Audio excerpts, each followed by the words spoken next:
Magpahanggang ngayon nga ay di pa rin lubos maisip ng mga netizens ang dahilan ng paghihiwalay ng long-time couple na si Sian Lim at Kim Chu.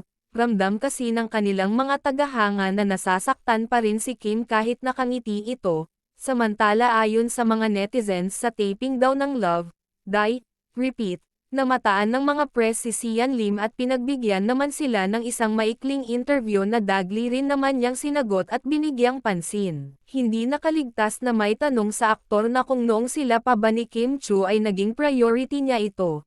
Sorry to say but, no, mas matimbang sakin ang pangarap kong sumikat at maging isang director. Nagulat ang lahat sa naging sagot niya. Ibig daw bang sabihin totoo ang kumalat na tsismis na ginamit lang nito si Kim Chu para sumikat din siya dahil alam na alam niya na mahahatak siya ni Kim pataas papunta sa kasikatan.